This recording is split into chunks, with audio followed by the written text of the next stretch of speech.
Hello, I'm Gareth Baytrip, one of the assistant heads here at Newby Primary School. We thought we'd put a video together to explain our assessment system in the world of life after levels. You'll have probably heard by now that we're no longer using levels to assess your child. Instead, the government in September suggested to schools that they come up with their own assessment systems that marry much more closely with the national curriculum. At Newby, we've worked together in small groups of staff to look at maths, reading and writing. We've come up with a continuum of learning so that we can assess your child from the beginning of year 1 right the way through to the end of year 6 using key statements and objectives from the national curriculum. That might sound really confusing. It's probably best if I show you.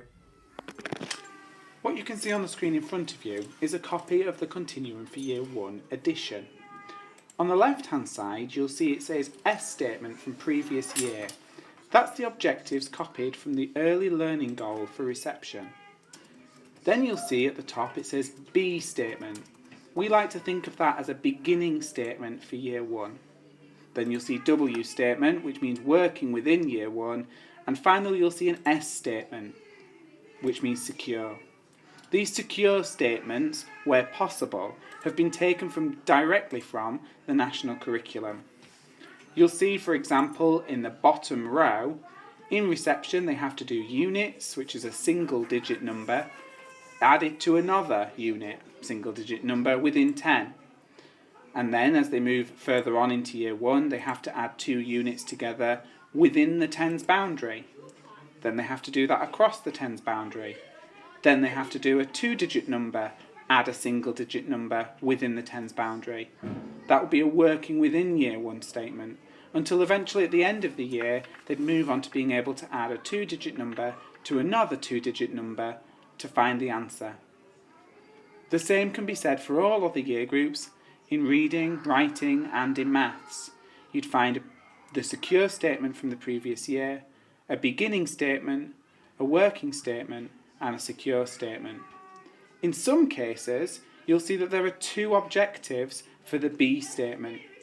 That's where it's not been possible to break the year group up into 3 stages or steps.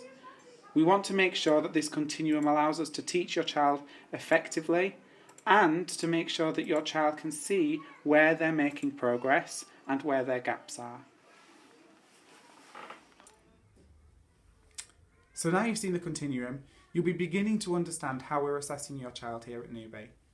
Please be aware that at various points in the year, either at parent consultation evening or in your child's report, we will let you know where your child is on that continuum. However, you might be sat wondering or be concerned about the fact that your child might not be working on the continuum for the year group that they are currently in. Please be assured that your child will work with us and we will work with you to ensure that they achieve their full potential. You may also be thinking that my child's a higher ability child, they're very capable and they might be working in a year group beyond that within which they're currently studying. Here at Newby we believe in breadth and depth and ensuring your child has the relevant skills, knowledge and attitude to their learning which will allow them to make sustained progress in all curriculum subjects in all years while they're here at Newby. In order to do that, we provide breadth of experiences that allow them to master the curriculum objectives which they're studying now.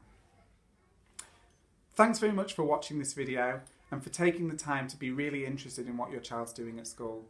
I hope it's gone some way to explaining how we're assessing at Newby Primary School, but should you have any more questions, please don't hesitate to come and speak to myself or your child's class teacher. We look forward to seeing you in school soon.